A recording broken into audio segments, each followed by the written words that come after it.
So, നമ്മുടെ engineering എത്തിക്സിൻ്റെ last മൊഡ്യൂളിൻ്റെ fourth മൊഡ്യൂളിലേക്കാണ് എത്തിക്കുന്നത്. That is renewable energy and sustainable technologies.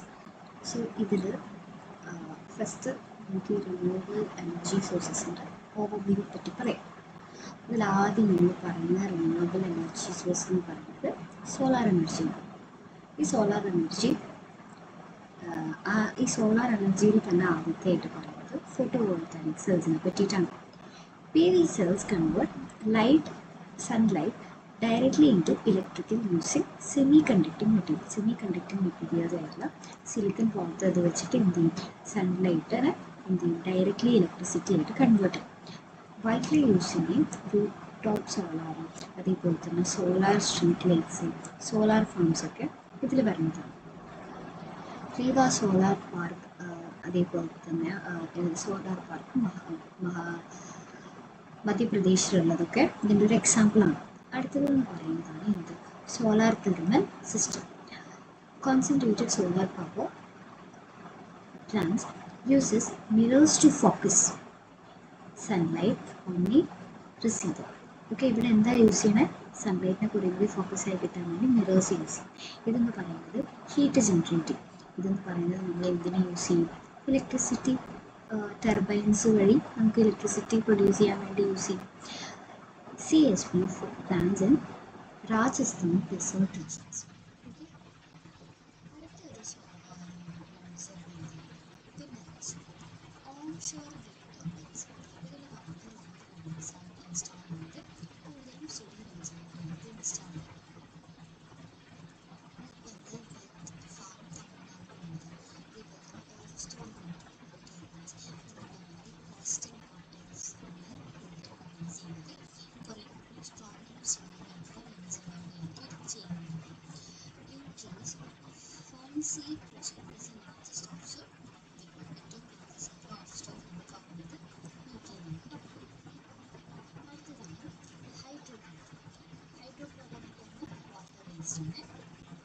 Small scale hydropower, less ecological impact on the environment, often runoff water quality, വലിയ larger soil erosion ഉള്ളത്, Kerala small hydro project ഉണ്ടാക്കിയതിനൊക്കെ example.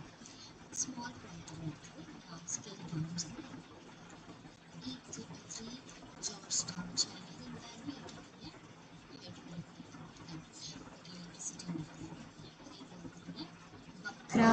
Nangal ഇന്ത്യയിലുള്ളത്. ഇതെന്ന് പറയുന്നത് irrigation, flood കൺട്രോളിന്, energy, അതേപോലെ തന്നെ പക്ഷെ ഇതിൻ്റെ ഒരു പ്രശ്നം എന്താണെന്ന് വെച്ച് കഴിഞ്ഞാൽ ഇത് ഡിസ്പ്ലേസ്മെൻറ്റും അതേപോലെ തന്നെ എക്കോളജിക്കൽ ഡാമേജ് ഉണ്ടാക്കുന്ന ഹൈഡ്രോ പവർ പറയുന്നത്. അടുത്തതെന്ന് പറയുന്നതാണ് നമ്മുടെ ബയോമാസ് ആൻഡ് ബയോമാസ് എനർജി എന്ന് പറയുന്നത് conservation of crop residues, forestry waste, municipal solid waste into energy. Crop residue, forestry waste, municipal solids ഇതിനൊക്കെ എനർജി ആയിട്ട് കൺവേർട്ട് ചെയ്യുന്നതിനെയാണ് ബയോമാസ് എനർജി എന്ന് പറയുന്നത്. ബയോഗ്യാസ് എന്ന് പറയുന്നത് anaerobic digestion of organic waste. Organic വേസ്റ്റിൻ്റെ എനേറോബിക് ഡൈജഷൻ ആണ് yielding methane rich gas. ഇതെന്ന് പറയുന്നത് methane rich gas ആണ് പ്രൊഡ്യൂസ് ചെയ്യുന്നത്. ഇതിൻ്റെ അപ്ലിക്കേഷൻ എന്ന് പറയുന്നത് എന്താ, ഇതിൻ്റെയൊക്കെ നമുക്ക് കുക്കിംഗ് ഫ്യൂലായിട്ട് യൂസ് ചെയ്യാം, അതേപോലെ തന്നെ small scale power generation use ചെയ്യാം, ഫോസിൽ ഫ്യൂലായിട്ട് യൂസ് ചെയ്യാം. India's natural biogas and manual management programme വേറൊരു എക്സാമ്പിളാണ്. അടുത്തത് എമർജിങ് സോഴ്സ്. ആദ്യത്തെ പറയുന്നത് ടൈഡൽ എനർജിയാണ്. ഹാർസ്നെസ് എനർജി, അതായത് നമുക്ക് ടൈഡൽ വേവ്സിന് കിട്ടും, തിരമാലകളിൽ നിന്ന്. ഇത് പ്രെഡിക്റ്റബിൾ ആണ്, പക്ഷേ സൈറ്റ് സ്പെസിഫിക് ആയിട്ട് ഈ സമയത്ത് കാണും. അടുത്തതെന്ന് പറയുന്നത് ജിയോ തെർമലാണ്. ഇതെന്ന് പറയുന്നത് ഹീറ്റാണ് യൂസ് ചെയ്യുന്നത്, അതായത് എർത്തിൻ്റെ ഉൾഭാഗത്തു നിന്ന് എടുക്കുന്ന ഹീറ്റാണ് ജിയോ തെർമൽ എനർജി യൂസ് ചെയ്യുന്നത്.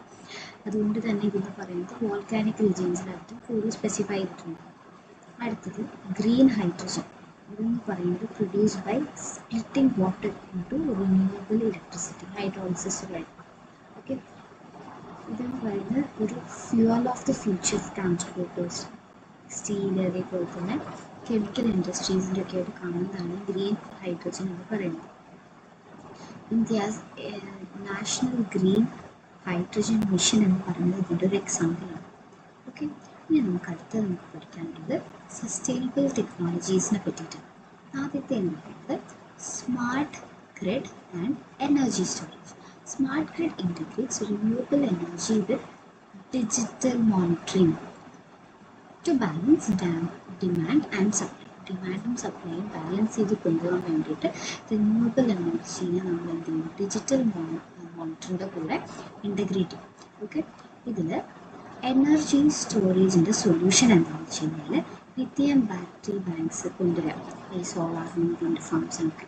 അതേപോലെ തന്നെ pump hydro storage, excess energy use to pump water uphill released to generate power later. ഇതിന് വേണ്ടി യൂസ് ചെയ്യുന്നത് നമുക്ക് പിന്നീട് യൂസ് ചെയ്യാൻ പറ്റുന്ന മാതിരി ഉപയോഗിക്കാം. അടുത്തത് എന്ന് പറയുന്നത് hydrogen storage for long term backup. Hydrogen storage long term ബാക്കപ്പിൽ യൂസ് ചെയ്യാം. അടുത്തത് എന്ന് പറയുന്നത് building integrated PV. Solar panels നമ്മൾ എന്ത് ചെയ്യും, വാൾസിക്ക്, റൂഫ്സിക്ക്, വിൻഡോസിക്ക്, ബിൽഡിങ്സിക്ക് ഒക്കെ ഇൻറ്റഗ്രേറ്റ് ചെയ്യും. ഓക്കെ, ഇതെന്ന് പറയുന്നത് ലാൻഡ് സ്പേസ് സേവ് ചെയ്യും, ബിൽഡിങ്ങിൻ്റെ പവർ കൺസപ്ഷൻ കുറയ്ക്കും.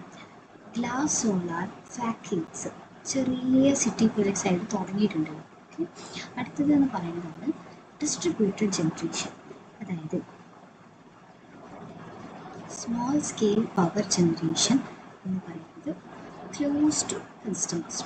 ഈ പവർ ജനറേഷൻ എന്ന് പറയുന്നത് കസ്റ്റമേഴ്സിന് തുടങ്ങുന്നത് rooftop solars, micro wind turbines, ഇതൊക്കെ ചെറിയ വീട്ടിലൊക്കെ നമുക്ക് ചെയ്യാൻ പറ്റുന്നത്.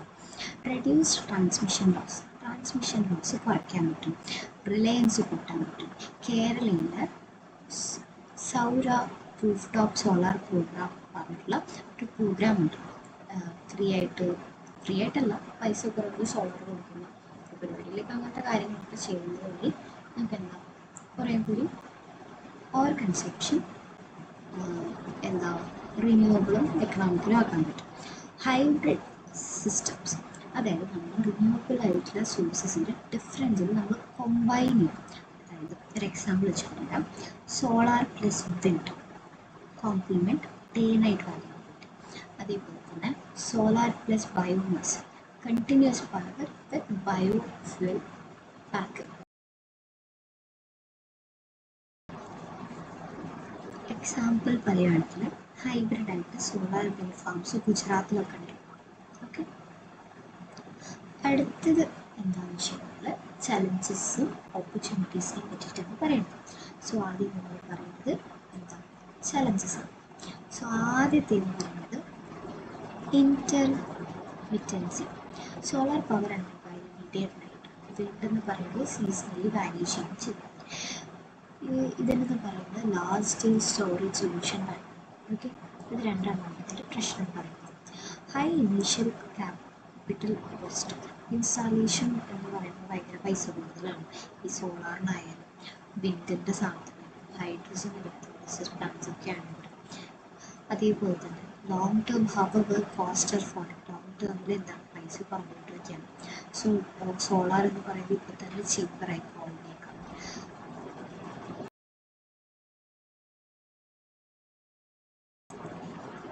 ഒരുപാട് റീജിയനിൽ അങ്ങനെ വരുന്നുണ്ട്. അടുത്തതെന്ന് പറയുന്നത് ലാൻഡ് യൂസ് കോൺഫ്ലിക്റ്റ് ആണ്. സോളാർ പാർക്സ് ഓക്യുപ്പൈ എന്താ ചെയ്യുക, അഗ്രികൾച്ചറൽ ലാൻഡ് ഓക്യുപ്പൈ അല്ലേ. അതേപോലെ തന്നെ വിൻഡ് ഫാമും ലോക്കൽ എക്കോസിസ്റ്റത്തിനെ എഫക്ട് ചെയ്യുന്ന കാര്യങ്ങളാണ്. ഈ ഫാമേഴ്സിന് തമ്മിൽ പ്രൊട്ടക്റ്റിംഗ് അഗെൻസ്റ്റ്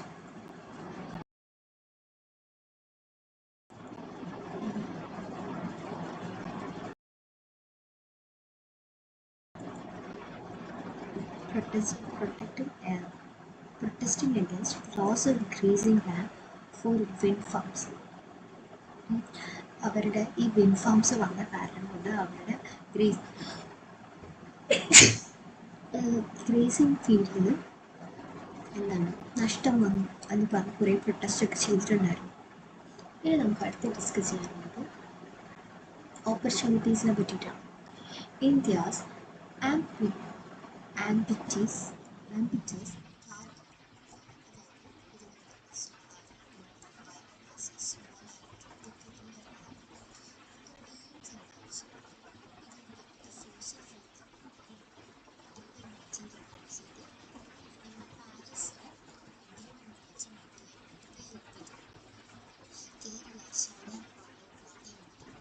തീർച്ചയായിട്ടും വാട്ടർ മെത്തഡ് ഏറ്റവും first solar system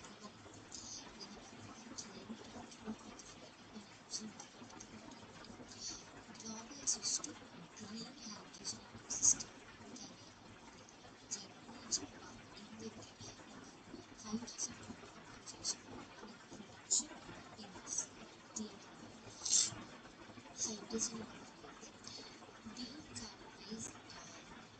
decarbonize industrial decarbonize shipping industry sectors അതായത് ഇലക്ട്രിഫൈ ചെയ്യാൻ ഹൈഡ്രജൻ യൂസ് ചെയ്യാൻ ക്ലൈമറ്റ് ചേഞ്ചും അതിലേക്ക് സൊല്യൂഷൻസ് ഇതാണ് ഫിസിക്കൽ സോ എന്താണ് ക്ലൈമറ്റിക് സയൻസിൻ്റെ ബേസിസ് എന്ന് പറഞ്ഞാൽ climate climate average weather condition typically നമ്മൾ 30 ഇയേഴ്സ് ആയിട്ട് കൂടുതൽ അത് സ്പെസിഫിക് സ്റ്റഡിയിൽ നടക്കുമ്പോഴേക്കും വെതർ കണ്ടീഷൻ നോക്കുകയാണ് അതേപോലെ കൺസിഡർ വെതർ ഡിസ്റ്റൻറ്റ് എങ്ങനെ നമുക്ക് പറയാൻ പറ്റും ഇതാണ് പറയുന്നത് ഷോർട്ട് ടേം അറ്റ്മോസ്ഫിയർ കണ്ടീഷൻ അതെന്ന് പറയുന്നത് ക്ലൈമറ്റ് എന്ന് പറയുന്നത്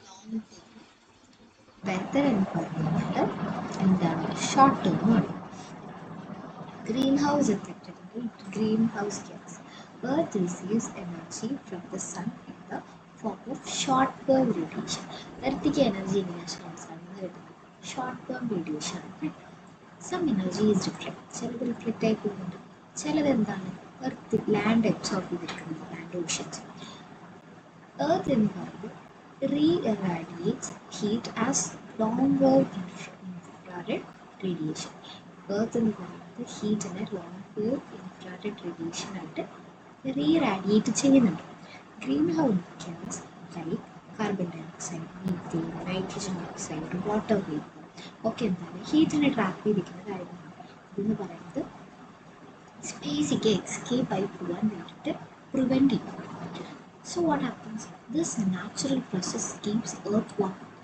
ഓക്കെ ഇതെന്ന് പറയുന്നത് പക്ഷേ എക്സസ് ആയിട്ട് ജി എമിഷൻ നടന്നു കഴിഞ്ഞാൽ എന്ത് കാരണമാണ് ഗ്ലോബൽ വാർമിംഗ് ഉണ്ടാകും എന്തൊക്കെ ക്ലൈമറ്റ് ചേഞ്ചസിൻ്റെ എവിഡൻസ് എന്താണ് സീ ലെവൽ റേസ് ചെയ്യുന്നത് അതായത്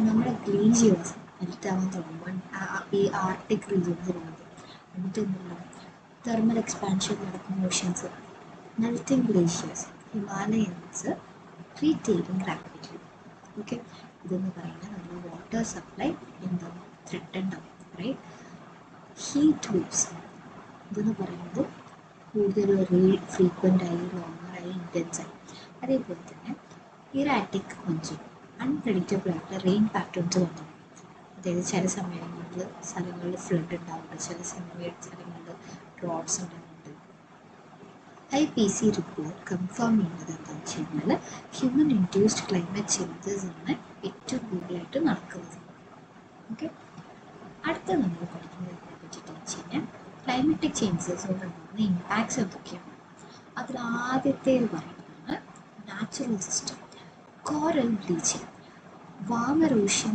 എക്സ്പെൽസ് ആൽഗെ ഈ ഓഷ്യൻസ് വാമറായി തുടങ്ങിക്കഴിഞ്ഞാൽ അതെന്ന് പറയുന്നത് എന്ത് ആൽഗേകളെ എക്സ്പെൽ ചെയ്യാൻ തുടങ്ങും കോറൽസ് എന്ന് പറയുന്നത് എന്തായി മാറും വൈറ്റായി കഴിഞ്ഞ് കഴിഞ്ഞാൽ ഇതെന്ന് പറയുന്നത് മരിച്ചു ബയോഡൈവേഴ്സിറ്റി ലോസ് ഉണ്ടാവും ഹാബിറ്റാറ്റ്സ് കുറയാൻ തുടങ്ങും അപ്പോൾ എന്തുണ്ടാവും സ്പീഷീസിനെ അഡാപ്റ്റ് ചെയ്യാൻ ബുദ്ധിമുട്ടാവും അപ്പോൾ എന്താവും ഇതെന്ന് പറയുന്നത് എക്സ്റ്റിങ്ഷൻ റിസ്കോട് കൂടാൻ തുടങ്ങും കുറേ സ്പീഷീസ് വംശനാശമായി മരിച്ചു പോകും ഡെസേർട്ടിഫിക്കേഷൻ ലാൻഡ് ഡിഗ്രഡേഷൻ ഉണ്ടാവും എങ്ങനെ ഹീറ്റും ഈ ഡ്രോട്ടൊക്കെ വന്നു കഴിഞ്ഞ് കഴിഞ്ഞാൽ സോയിൽ പ്രൊഡക്ടിവിറ്റി കുറയാൻ തുടങ്ങും ഹ്യൂമൻ സിസ്റ്റം അതാണ് അടുത്ത് നമുക്ക് പഠിക്കുന്നത് അതായത് അഗ്രികൾച്ചറൽ സ്ട്രെസ് നമ്മുടെ ഈ റെയിൻ പാറ്റേൺ മാറിക്കഴിഞ്ഞ് കഴിഞ്ഞാൽ ക്രോപ്പിൻ്റെ ഈൽഡിനെ എഫക്റ്റ് ചെയ്യും റൈസും വീറ്റ് പ്രൊഡക്ഷനൊക്കെയാണ് ഇന്ത്യയിലെ ഏറ്റവും മേജർ റിസ്കിൽ വരുന്ന കാര്യം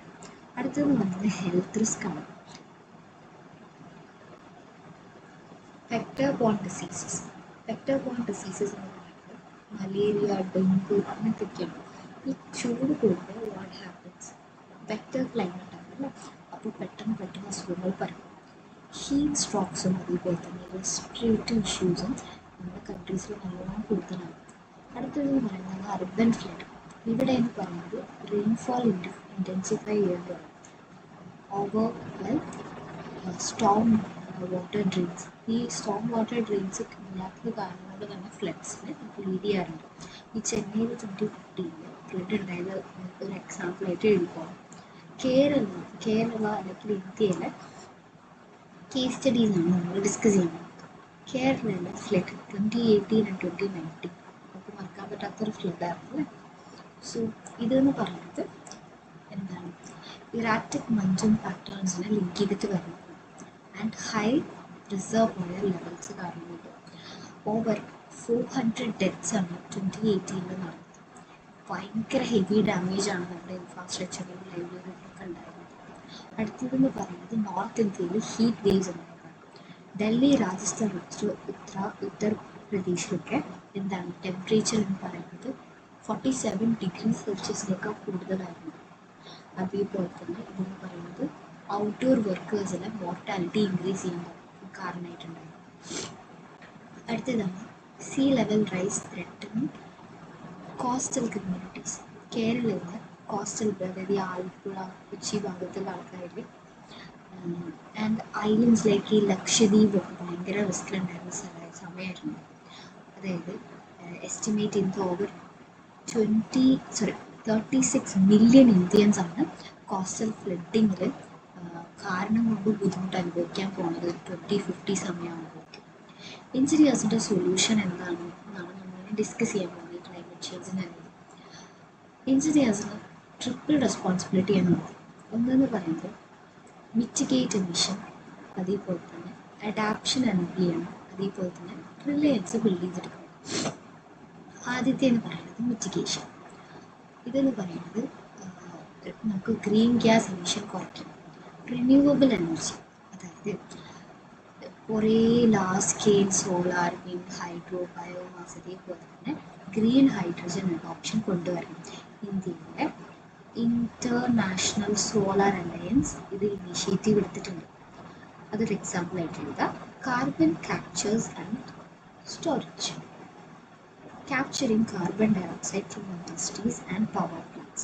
Storing it under carbon dioxide ഇൻഡസ്ട്രീസിനും പവർ പ്ലാന്റിനും കളക്ട് ചെയ്തിട്ട് അതിനെ അണ്ടർഗ്രൗണ്ടിൽ എടുത്തു വെക്കുക. ഓക്കെ, അതാണ് ഈ സംഭവം.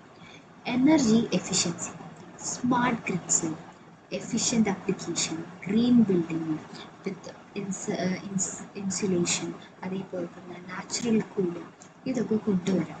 അതേപോലെ തന്നെ electric mobility, efficient fuel engines ഒക്കെ കൊണ്ടുവരാൻ ശ്രമിക്കും. മിറ്റിഗേഷൻ കഴിഞ്ഞ് കഴിഞ്ഞാൽ അടുത്തത് അഡാപ്റ്റേഷൻ ആണ്. അതായത് നമുക്ക് പുതിയ ക്ലൈമറ്റിക് റിയാലിറ്റീസ് വരുമ്പോൾ അതിനെ അഡ്ജസ്റ്റ് ചെയ്യാനുള്ളത്. ക്ലൈമറ്റ് റിസിലിയൻറ്റ് ക്രോപ്സ് കൊണ്ടുവരാൻ ശ്രമിക്കുക. അതായത് ഇപ്പോൾ നമ്മൾ ഡ്രോട്ട് ഫേസ് ചെയ്യുകയാണെങ്കിൽ അതിനെ റെസിസ്റ്റ് ചെയ്യാൻ പറ്റുന്ന മൾട്ടി റൈസ് ഉണ്ടാക്കുക. അതേപോലെ തന്നെ ഫ്ലഡ് ടോളറേറ്റ് ചെയ്യാൻ പറ്റുന്ന മൾട്ടി പാഡീസ് ഉണ്ടാക്കുക. അതേപോലെ ബയോ എൻജിനീയർഡ് ക്രോപ്സ് എന്ന് പറയുന്നത് കോസ്റ്റൽ ഏരിയസിൽ നമുക്ക് ഈ ഉപ്പിൻ്റെ അത് വെച്ചിട്ട് നമുക്ക് ഹാൻഡിൽ ചെയ്ത് ഉണ്ടാക്കാൻ പറ്റുന്ന രീതിയിൽ ഉണ്ടാക്കാം. ഫ്ലഡ് പ്രൂഫ് ഹൗസിങ്ങും ഇൻഫ്രാസ്ട്രക്ചറും കൊണ്ടുവരാൻ ശ്രമിക്കാം. അതായത് വീടുകളുണ്ടാക്കും, കുറച്ച് എലവേറ്റ് ചെയ്തുണ്ടാക്കുക. അതേപോലെ തന്നെ സ്ലിറ്റ് കൺസ്ട്രക്ഷൻസ് കൊണ്ടുവരിക ഈ ഫ്ലഡ് പ്രോൺ ഏരിയാസിൽ. അതേപോലെ തന്നെ permeable pavements and rain gardens to reduce waterlogging ഇല്ലാതിരിക്കാൻ വേണ്ടിയിട്ട് വെള്ളം ഒഴുകി പോകുന്ന രീതിയിലുള്ള കാര്യങ്ങൾ ഇംപ്ലിമെൻറ്റ് ചെയ്യാൻ ശ്രമിക്കാം. റെയിൻ വാട്ടർ ഹാർവെസ്റ്റ് മാൻഡറ്ററി ആയിട്ട് റൂഫ് ടോപ്പിൽ എന്ത് ചെയ്യുക, സിറ്റീസിലൊക്കെ എന്ത് ചെയ്യുക, ഈ റെയിൻ വാട്ടർ കളക്ട് ചെയ്യാൻ ശ്രമിക്കുക. അതേപോലെ തന്നെ traditional water tanks and ponds ഒക്കെ റീസ്റ്റോർ ചെയ്ത് വയ്ക്കാൻ ശ്രമിക്കുക. ഓക്കെ, മൂന്നാമത്തേതാണ് ബിൽഡിംഗ് റെസിലിയൻസ്. ലോങ് ടേം ആയിട്ടുള്ള സ്ട്രാറ്റജീസ് കൊണ്ടുവരാൻ ശ്രമിക്കുക. അതായത് ഇപ്പോൾ സ്മാർട്ട് സിറ്റീസും എന്ത് സസ്റ്റൈനബിൾ ആയിട്ടുള്ള ട്രാൻസ്പോർട്ടോടെ കൊണ്ടുവരാൻ ശ്രമിക്കുക. എന്ത് ചെയ്യുക, മെട്രോ, BRT, ഇ-മൊബിലിറ്റി, അതേപോലെ തന്നെ നോൺ മോണിറ്റൈസ് ട്രാൻസ്പോർട്ടൊക്കെ ഇൻറ്റഗ്രേറ്റ് ചെയ്യാൻ ശ്രമിക്കും. ഇപ്പം നമ്മുടെ കൊച്ചിയിലത്തെ കേസ് എടുക്കുകയാണെങ്കിൽ മെട്രോയും വാട്ടർ മെട്രോയും ഇൻറ്റഗ്രേറ്റ് ചെയ്തവർ കൊണ്ടുവന്നില്ല. അതുപോലെ ഗ്രീൻ ഇൻഫ്രാസ്ട്രക്ചർ, അതായത് urban forest, vertical garden, green roofs, ഇതൊക്കെ എന്ത് ചെയ്യും? കാർബൺ ഡൈ ഓക്സൈഡ് അബ്സോർബ് ചെയ്ത് ഹീറ്റ് ഐലൻഡ്സിൽ റിഡ്യൂസ് ചെയ്യാൻ നോക്കും. മാൻഗ്രൂവ് റീസ്റ്റോറേഷൻ, കോസ്റ്റൽ പ്രൊട്ടക്ഷന് വേണ്ടിയിട്ട് എന്ത് ചെയ്യാം? മാൻഗ്രൂവ്സിനെ പ്രൊട്ടക്ട് ചെയ്യും. ഏർലി വാർണിംഗ് സിസ്റ്റം, അതായത് നമുക്ക് AI-യും IoT സെൻസേഴ്സ് ഒക്കെ വെച്ച് ഫ്ലഡും സുനാമിയൊക്കെ ഉണ്ടാകുന്നതിന് മുമ്പേ അലേർട്ട്സ് കൊടുക്കാൻ ശ്രമിക്കുക. ഇംപ്രൂവ്ഡ് ആയിട്ടുള്ള മെട്രോളജിക്കൽ ഫോർകാസ്റ്റിങ്സ് കൊണ്ടുവന്ന് കഴിഞ്ഞ് കഴിഞ്ഞാൽ നമുക്ക് ഒരുപാട് ഡാമേജ് കുറയ്ക്കാനും കുറേ ജീവിതങ്ങൾ രക്ഷിക്കാനും നമുക്ക് പറ്റും. നാലാമത്തെയാണ് ethical and professional responsibility. Preventive ethics, അതായത് എഞ്ചിനീയേഴ്സ് എന്ത് ചെയ്യണം? ലോങ് ടേം ക്ലൈമറ്റിക് ഇമ്പാക്ട്സ് എന്തൊക്കെയായിരിക്കും ആലോചിച്ച് വേണം ഡിസൈൻ ചെയ്യാൻ വേണ്ടിയിട്ട്. സോഷ്യൽ ജസ്റ്റിസ്, അതായത് ഒരു സൊല്യൂഷൻ എടുക്കുമ്പോൾ അതെന്ന് പറയുന്നത് വൾണറബിൾ ഗ്രൂപ്പ്സിനെയും ബെനിഫിറ്റ് ചെയ്യുന്ന രീതിയിൽ വേണം എടുക്കുന്നത്. ഇപ്പോൾ ഫാമേഴ്സ്, കോസ്റ്റൽ ഡ്വെല്ലേഴ്സ്, അർബൻസിൽ തന്നെ പാവപ്പെട്ടവരുണ്ടായിരിക്കും, അതൊക്കെ നമ്മൾ ശ്രദ്ധിക്കണം. ഇൻ്റർ ജനറേഷണൽ റെസ്പോൺസിബിലിറ്റി, നമ്മളൊരു ഡിസിഷൻ എടുക്കുമ്പോൾ അതെന്ന് പറയുന്നത് നമ്മുടെ ഫ്യൂച്ചർ ജനറേഷന് എന്ത് ചെയ്യാൻ പാടില്ല? കോംപ്രമൈസ് ചെയ്യാൻ പാടില്ല. അടുത്തതാണ് മൂന്നാമത്തെ part of our chapter, that is environmental policies and regulations. Key environmental policies എന്ന് പറയുന്നത് ലീഗൽ ആൻഡ് ഇൻസ്റ്റിറ്റ്യൂഷണൽ ഫ്രെയിംവർക്ക്സ് ആണ്. എന്ത്? നമ്മുടെ എക്കോസിസ്റ്റം സേഫ് ഗാർഡ് ചെയ്യാനും പൊല്യൂഷൻസ് കുറയ്ക്കാനും അതേപോലെ തന്നെ സസ്റ്റൈനബിൾ ഡെവലപ്മെൻറ്റ് എൻഷുർ ചെയ്യാൻ വേണ്ടിയിട്ടാണ് നമ്മൾ ചെയ്യുന്നത്. They operate at national and international level. National and international ലെവലിലാണ് ഇത് ഓപ്പറേറ്റ് ചെയ്യുന്നത്. സോ ഇതിൽ ആദ്യത്തെ നമ്മൾ ഡിസ്കസ് ചെയ്യുന്നത് ഇന്ത്യൻ എൻവയോൺമെൻറ്റൽ പോളിസീസ്. ഇന്ത്യയിലെയാണ് നമ്മൾ ആദ്യം ഡിസ്കസ് ചെയ്യുന്നത്. Environmental protection act 1986.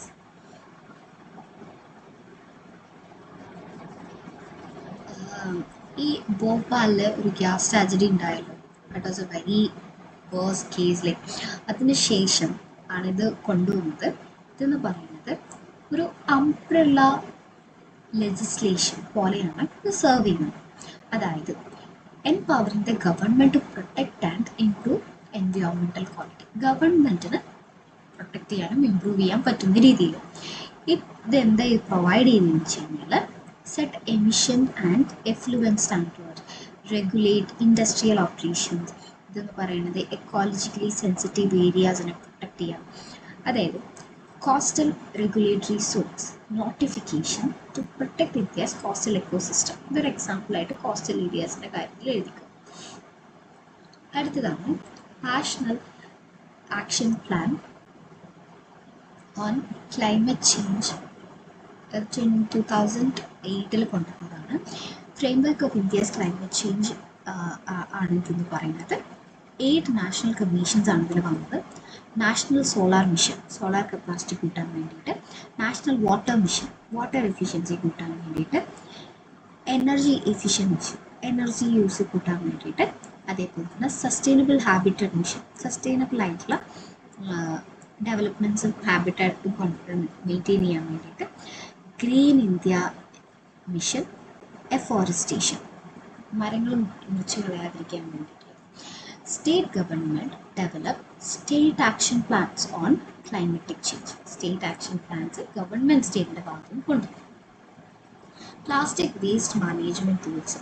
ഇതെന്ന് പറയുന്നത് സിംഗിൾ യൂസ് പ്ലാസ്റ്റിക്സിൻ്റെ യൂസ് കംപ്ലീറ്റ്ലി ബാൻ ചെയ്യാം.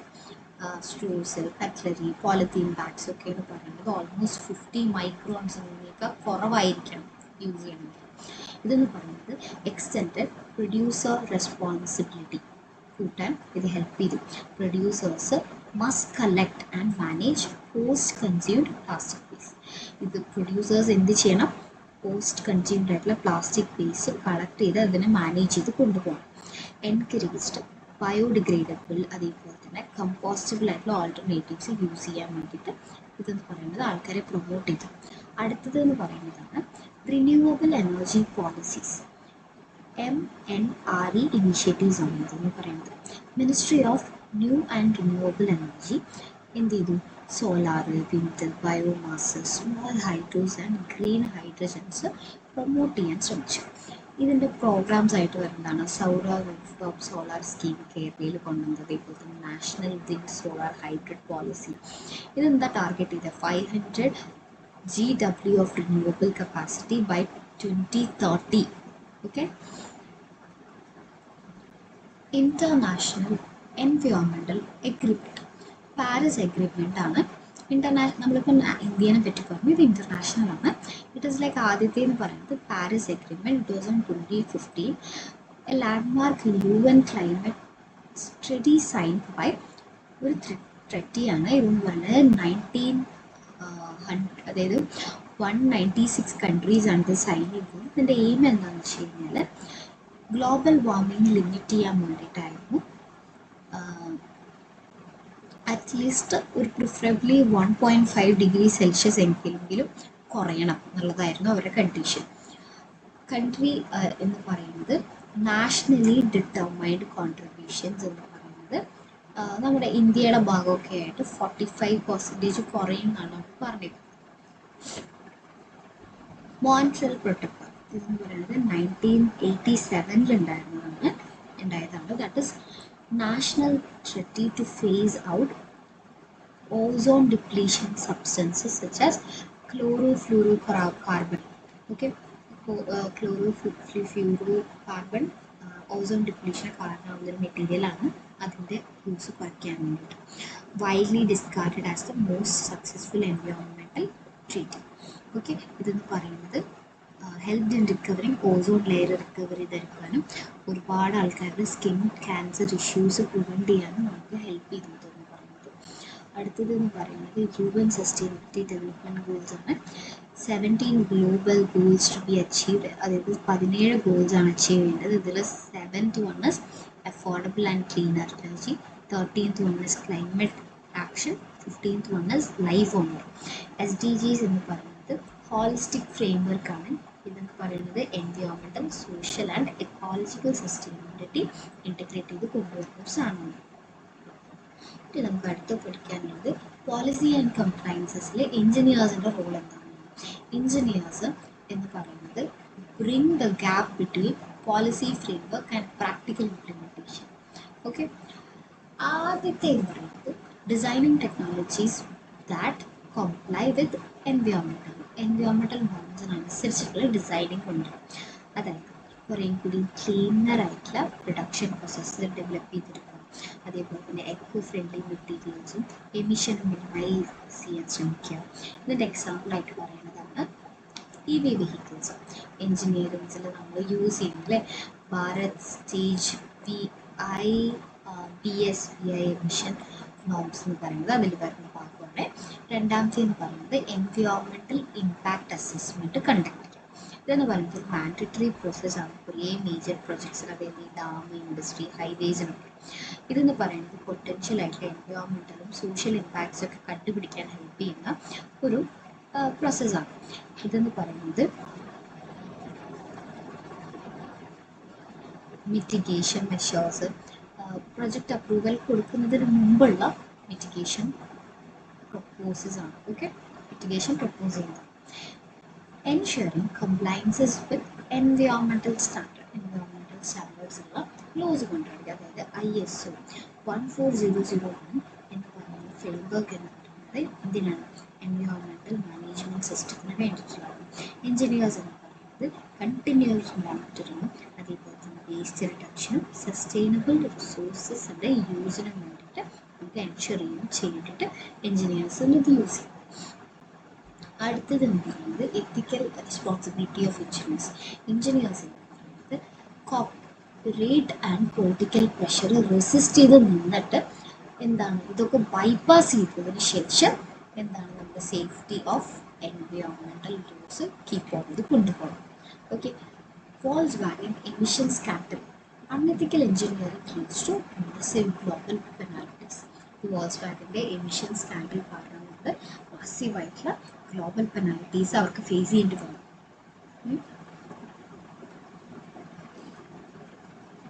അടുത്തതെന്ന് പറയുന്നത് എത്തിക്കൽ കൺസിഡറേഷനും എൻവയോൺമെൻറ്റൽ പോളിസി. ഇതിൽ ആദ്യത്തെ എന്ന് പറയുന്നത് ജസ്റ്റിസ് ആണ്. വൾനറബിൾ കമ്മ്യൂണിറ്റീസ് ഉണ്ടല്ലോ, അതായത് ഈ ഫിഷർമാൻ, അതേപോലെ തന്നെ indigenous people, slum dwellers often suffer the most from ഈ പൊല്യൂഷനും ഫ്ലഡും ക്ലൈമറ്റിക് ചേഞ്ചും കൊണ്ടൊക്കെ ഇവരാണ് ഏറ്റവും കൂടുതൽ ബുദ്ധിമുട്ടുന്നത്. Engineers have a duty to design solution. ഇതുപോലത്തെ ആൾക്കാരെ പ്രൊട്ടക്റ്റ് ചെയ്യാൻ വേണ്ടിയിട്ടുള്ള ഇത് നമ്മൾ എഞ്ചിനീയേഴ്സ് കൊണ്ടുവരണം solutions. Resettling communities displaced by dam. ഈ ഡാം കാരണം വീട് പോയ ആൾക്കാർക്ക് വീട് വെച്ച് കൊടുക്കുക, അവരുടെ ലൈവ്ലിഹുഡ് തിരിച്ച് സെക്യൂറായി കൊടുക്കുന്നത് എഞ്ചിനീയേഴ്സിൻ്റെ ഉത്തരവാദിത്തം. Preventive ethics, anticipating harm before it occur rather than relating harm. അതായത് ഇങ്ങനൊരു ഹാം ഉണ്ടാകുന്ന മുമ്പേ ആൻറ്റിസിപ്പേറ്റ് ചെയ്ത് അതിനുള്ള പ്രിവെൻറ്റീവ് മെഷേഴ്സ് എടുക്കുക, അല്ലാതെ എല്ലാം കഴിഞ്ഞിട്ടല്ല റിയാക്ട് ചെയ്യുന്നത്. പ്രോപ്പർ സൈറ്റ് സെലക്ഷൻ ഫോർ, ഇപ്പോൾ ഒരു കെമിക്കൽ ഇൻഡസ്ട്രി തുടങ്ങുവാണെങ്കിൽ അതിന് കറക്റ്റ് ആയിട്ടുള്ള സൈറ്റ് സെലക്ട് ചെയ്യുക. അതായത് റെസിഡൻഷ്യൽ ഏരിയാസിൽ നിന്ന് ഇതൊക്കെ ഈ ഭോപ്പാൽ ഡിസാസ്റ്റർ ഒക്കെ ഉണ്ടാവാനുള്ള മെയിൻ കാരണം അതാണ്. Okay, designing renewable projects that minimise global economic harm. Okay, renewable ആയിട്ടുള്ള പ്രൊജക്ട്സ് കൊണ്ടുവരാൻ ശ്രമിക്കുക. അപ്പോൾ എക്കണോമിക്കൽ ഹാം മിനിമൈസ് ചെയ്യാൻ പറ്റും. അതായത് അവോയ്ഡിങ് സോളാർ പാർക്സും ബയോഡൈവേഴ്സിറ്റി ഹോട്ട്സ്പോട്ട്. ഈ ബയോഡൈവേഴ്സിറ്റി ഹോട്ട്സ്പോട്ടിലൊന്നും ഈ സോളാർ പാർക്സ് ഒന്നും കൊണ്ടുവരാണ്ടിരിക്കാൻ ശ്രമിക്കുക. അടുത്തത് പറയുന്നത് intergenerationality responsibility. അതായത് today's action must not compromise the ability of future generation to meet their needs. ഇപ്പോഴും നമ്മൾ എടുക്കുന്ന ആക്ഷൻസ് എന്ന് പറയുന്നത് നമ്മുടെ ഫ്യൂച്ചർ ജനറേഷൻസിന് നഷ്ടം ഉണ്ടാകുന്ന രീതിയിലാവരുത്. എക്സാമ്പിൾ എന്താണെന്ന് വെച്ച് കഴിഞ്ഞാൽ over extraction of ground water today risk water scarcity of the future generation. ഇപ്പോൾ തന്നെ എല്ലാ ഗ്രൗണ്ട് വാട്ടർ എടുത്ത് അവസാനിപ്പിച്ച് കഴിഞ്ഞ് കഴിഞ്ഞാൽ ഫ്യൂച്ചർ ജനറേഷൻ ഉണ്ടാവില്ല. അതൊരു എക്സാമ്പിളായിട്ട് എഴുതാം. Engineers must ensure sustainable use of resources such as forest, river and minerals. Okay, engineers എന്ന് പറയുന്നത് റിസോഴ്സസിൻ്റെ സസ്റ്റൈനബിൾ യൂസ് മെയിൻറ്റെയിൻ ചെയ്ത് കൊണ്ടുപോകാൻ ശ്രമിക്കും. Case studies and future directions. Case സ്റ്റഡീസിൽ ആദ്യം നമ്മൾ പറയുന്നത് സോളാർ പാർക്സ് രാജസ്ഥാൻ. ഇന്ത്യയിലെ തന്നെ റിന്യൂവബിൾ എനർജി ഹബ്ബാണ് കേട്ടോ ഈ രാജസ്ഥാനിലുള്ള സോളാർ പാർക്സ് എന്ന് പറയുന്നത്. Rajasthan has abundant solar radiation and vast arid area, making it ideal for large scale solar ഡെവലപ്മെൻറ്റിന് ഭയങ്കര ബെസ്റ്റായിട്ട് വർക്ക് ചെയ്യുന്ന ഒരു സാധനം. Badla solar park. Okay, Jodhpur Rajasthan തന്നെയാണ്. One of the largest solar park in the world ആണ്. ഇതിൻ്റെ കപ്പാസിറ്റി എന്ന് പറയുന്നത് 2245 മെഗാവാട്ട്സിനേക്കാൾ കൂടുതൽ കപ്പാസിറ്റി ഉണ്ട് ഇതിന്. ഇതെന്ന് പറയുന്നത് സപ്ലൈ ചെയ്യുന്നത് ക്ലീൻ എനർജി ടു മൾട്ടിപ്പിൾ സ്റ്റേറ്റ്സിനാണ് ഇത് കൊടുക്കുന്നത്. കോളിൻ്റെ ഡിപ്പെൻഡൻസി ഇത് നന്നായി കുറയ്ക്കുന്നുണ്ട്. ഇതിൻ്റെ സിഗ്നിഫിക്കൻസ് എന്താണെന്ന് ചോദിച്ചു കഴിഞ്ഞാൽ ഇന്ത്യനെ 450 GW renewable energy target by 2030 എത്തിക്കാൻ ഇത് ഹെൽപ്പ് ചെയ്യുന്നുണ്ട്. അതേപോലെ തന്നെ ഈ സോളാർ ഡിപ്ലോയ്മെൻറ്റ് എന്താണ് നമ്മുടെ സ്കെയിൽ ഓഫ് എക്കണോമി നല്ലോണം ഡെമോൺസ്ട്രേറ്റ് ചെയ്യുന്നത്. പൈസ നല്ലോണം ഉണ്ടാക്കി തരുന്നു. എന്തൊക്കെ ചലഞ്ചസാണ് കൊണ്ടുവരുന്നത്? എക്കണോമിക് കമ്മ്യൂണിറ്റീസിൽ ലാൻഡ് കോൺഫ്ലിക്റ്റ് ഉണ്ടാവാൻ ചാൻസ് ഉണ്ട്. അതേപോലെ തന്നെ ഈ ഡസ്റ്റ് സ്റ്റോംസ് ഈ ഡെസേർട്ടഡ് ഏരിയസ് നല്ലോണം ഉണ്ടാവും അല്ലേ. ഇതെന്ന് പറയുന്നത് പാനൽ എഫിഷ്യൻസി നല്ലോണം കുറയ്ക്കും. Kochi water metro, world's first solar powered water metro. Kerala എന്താണ് ആദ്യമായിട്ട് കൊച്ചിയിൽ വാട്ടർ മെട്രോ 2023 കൊണ്ടുവന്നു. ഇതെന്ന് പറയുന്നത് സോളാർ പവേർഡ് ആയിട്ടുള്ള ഇലക്ട്രിക് ഹൈബ്രിഡ് ഫെറീസ് ആണ് നമ്മൾ യൂസ് ചെയ്യുന്നത്. 10 ഐലൻഡ്സിനെയാണ് കൊച്ചിയിൽ ഇത് കണക്ട് ചെയ്യുന്നത്. ഇതിൻ്റെ ഫീച്ചേഴ്സ് എന്താണെന്ന് വെച്ച് കഴിഞ്ഞാൽ ഇതെന്ന് പറയുന്നത് റോഡ് കൺജഷൻ കുറച്ചു. അതേപോലെ തന്നെ കുറേ കൂടി ക്ലീൻ സോളാർ എനർജി ഓപ്പറേഷൻസ് നമുക്ക് യൂസ് ചെയ്യാൻ പറ്റും. മൾട്ടി മോഡ് ട്രാൻസ്പോർട്ട് നമ്മുടെ ഇൻ്റഗ്രേറ്റ് ചെയ്യാൻ പറ്റി. ഇതുകൊണ്ടുള്ള എത്തിക്കൽ ആൻഡ് സസ്റ്റൈനബിൾ ഡയമെൻഷൻസ് എന്തൊക്കെയാണെന്ന് ചോദിച്ചു കഴിഞ്ഞാൽ first of its kindly globally. ഇതെന്ന് പറയുന്നത് ഇന്ത്യയുടെ ഇന്നോവേഷൻസ് നമുക്ക് ഷോക്കേസ് ചെയ്യാൻ പറ്റും. അതേപോലെ തന്നെ affordable and eco friendly transport നമുക്ക് അർബൻ ഐലൻഡ് കമ്മ്യൂണിറ്റീസിൽ കൊണ്ടുവരാൻ പറ്റും. അടുത്തത് ജർമ്മൻസ് എൻജിനീയർഡ് എനർജി ട്രാൻസിസ്റ്റർ. ഇതെന്ന് പറയുന്നത് എനർജി ട്രാൻസിഷൻ എന്ന് പറയുന്നത് എന്താണ് ജർമ്മനിയിലെ തന്നെ ലോങ് ടേം പോളിസിയാണ്. ഈ ഫോസിൽ ഫ്യൂവലിൽ നിന്ന് ന്യൂക്ലിയർ പവർ എന്താണ് റിന്യൂവബിൾ എനർജി ഉണ്ടാക്കുക പറയുന്നത്. ഓക്കെ, ന്യൂക്ലിയർ പവർ കൊണ്ട് റിന്യൂവബിൾ എനർജി ഉണ്ടാക്കാൻ പറ്റുക എന്നുള്ളത്. ഓക്കെ, ഇതിൻ്റെ ഗോൾസ് എന്താണെന്ന് വെച്ച് കഴിഞ്ഞാൽ GHG എമിഷൻ എന്ന് പറയുന്നത് 65% ബൈ 2030 കുറയ്ക്കാൻ പറ്റും. ഓക്കെ, പറ്റുമെന്നാണ് ഇവർ വിശ്വസിക്കുന്നത്. Phase out nuclear by 2023, coal by 2028. നമുക്ക് ന്യൂക്ലിയറിൻ്റെ ഇതെന്ന് പറയുന്നത് 2023 അതേപോലെ തന്നെ കോളിൻ്റെ 2038 നമുക്ക് കുറയ്ക്കാൻ പറ്റുമെന്നാണ് പറയുന്നത്. Achieve 80% of renewables in electricity mix by 2030. Okay, ഇതിൻ്റെ സക്സസ് ഉണ്ടായിക്കഴിഞ്ഞ് കഴിഞ്ഞാൽ എന്തൊക്കെയാണ് ഇതെന്ന് പറയുന്നത്, വിൻഡിൽ നല്ല ഹ്യൂജ് ഗ്രോത്ത് ഉണ്ടാവും, സോളാർ കപ്പാസിറ്റി നല്ലോണം കൂട്ടും, അതേപോലെ തന്നെ ഗ്രീൻ ജോബ്സ് ക്രിയേറ്റ് ആവും, അതേപോലെ തന്നെ നമുക്ക് എന്താണ് ടെക്നോളജി ലീഡർഷിപ്സ് കൊണ്ടുവരാൻ പറ്റും. ഓക്കെ, ചലഞ്ചസ് എന്താണെന്ന് വെച്ചാൽ കോസ്റ്റ് ഓഫ് ഇലക്ട്രിസിറ്റി ഭയങ്കര ഹൈ ആയിരിക്കും, ഗ്രിഡ് ഇൻ്റഗ്രേഷനും സ്റ്റോറേജ് ഇഷ്യൂസും വരാൻ ചാൻസ് ഉണ്ട്. അടുത്തത് ഭൂട്ടാനിലെ കാർബൺ നെഗറ്റീവ് നേഷൻ. എന്തുകൊണ്ടാണ് കാർബൺ നെഗറ്റീവ് നേഷൻ ഭൂട്ടാൻ പറഞ്ഞത്? ഭൂട്ടാൻ എന്ന് പറയുന്നതാണ് ഏറ്റവും കൂടുതൽ കാർബൺ ഡയോക്സൈഡ് അബ്സോർബ് ചെയ്യുന്നത്, എമിറ്റ് ചെയ്യുന്നേക്കാൾ. കാരണം എന്താണെന്ന് വെച്ചാൽ അവിടെ എന്താണ് 70% ഫോറസ്റ്റ് കവറാണ്. Okay, hydro power exports mainly to India provides clean energy renews, strong government policies aligning with gross national happiness. എന്തൊക്കെ ലെസൺസാണ് നമുക്ക് എഞ്ചിനീയേഴ്സിൽ നിന്ന് പഠിച്ചെടുക്കാൻ പറ്റുന്നത്? Sustainable development is possible by balancing energy, economy and environment. Okay, നമുക്ക് conservation and renewable energy എന്ന് പറയുന്നത് നമുക്ക് കോ എക്സിസ്റ്റ് ചെയ്ത് കൊണ്ടുപോകാൻ പറ്റുന്ന കാര്യമാണ്. അടുത്തതെന്ന് പറയുന്നത് എമേർജിംഗ് ആയി വരുന്ന ട്രെൻഡ്സ് എന്തൊക്കെയാണ്. ആദ്യത്തെ എന്ന് പറയുന്നത് green hydrogen economy. Hydrogen producers എന്താണ് electrolysis using renewable energy. Fuels for ഇൻഡസ്ട്രിയിൽ യൂസ് ചെയ്യുന്ന steel, cement, refiners, transportation, bus, truck, ships ഒക്കെ യൂസ് ചെയ്യുന്നത്. India's national green hydrogen mission 2030 program. Japan investing in hydrogen powered cars, refueling infrastructure ഒക്കെ ഇതിൻ്റെ example. അടുത്തതെന്ന് പറയുന്നത് electric aviation, അതേപോലെ തന്നെ ഹൈഡ്രജൻ പവറുടെ ഷിപ്സ് കൊണ്ടുവരുന്നത്. ഇലക്ട്രിക് ഏവിയേഷൻ എന്ന് പറയുന്നത് ചെറിയ ഇലക്ട്രിക്കൽ പ്ലെയിൻസ് നമുക്ക് എന്ത് ചെയ്യാൻ പറ്റും, റീജിയണൽ ട്രാവലിന് വേണ്ടി ഡെവലപ്പ് ചെയ്തെടുക്കാൻ പറ്റും.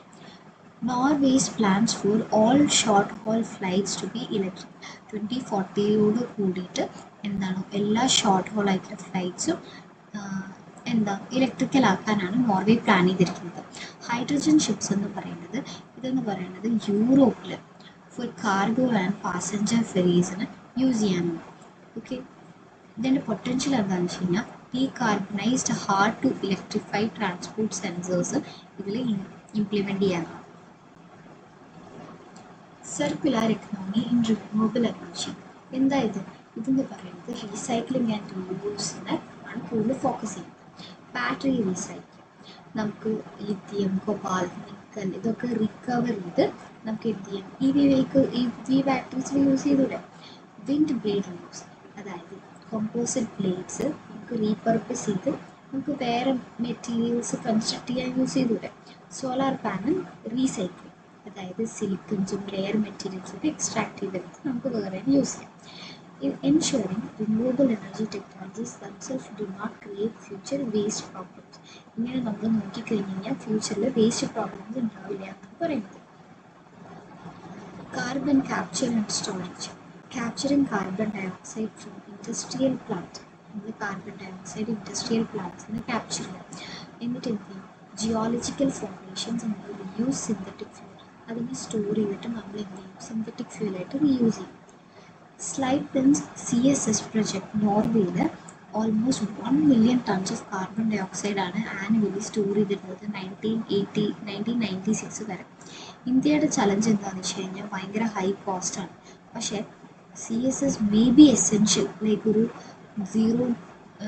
നെറ്റ് സീറോ ആക്കണമെങ്കിൽ 2070 ഗോളിലേക്ക് എത്തിക്കണമെങ്കിൽ ഇത് നമുക്ക് ചെയ്യേണ്ടി വരും മിക്കവാറും.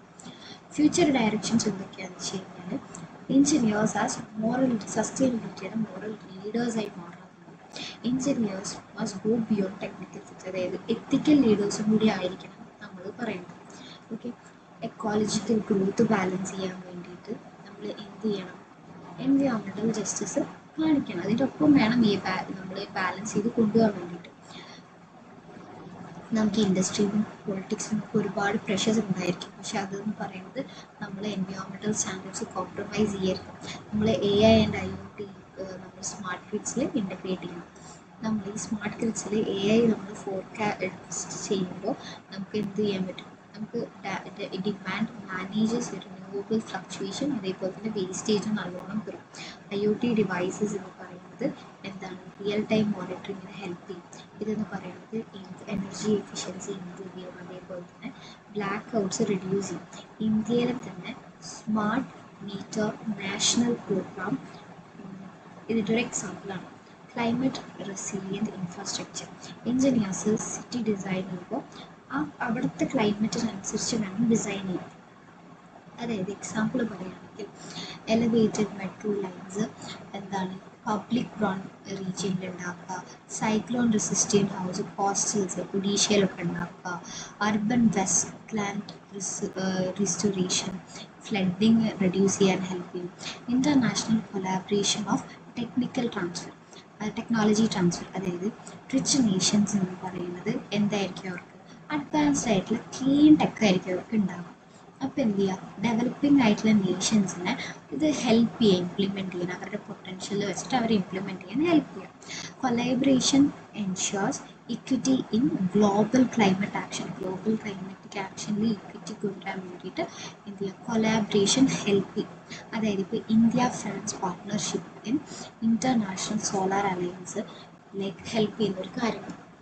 സോ ക്വസ്റ്റ്യൻ ബാങ്ക്സിലെ കുറച്ച് ക്വസ്റ്റ്യൻസ് ആണ്. ഇത് സ്ക്രീൻഷോട്ട് എടുക്കുകയിലേക്ക് എടുത്തു വെച്ചോട്ട് will be helpful exam time. Go through these questions or like study well, okay?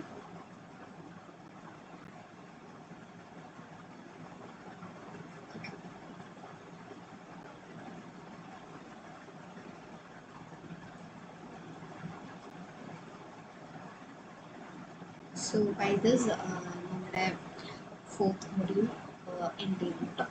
Thank you.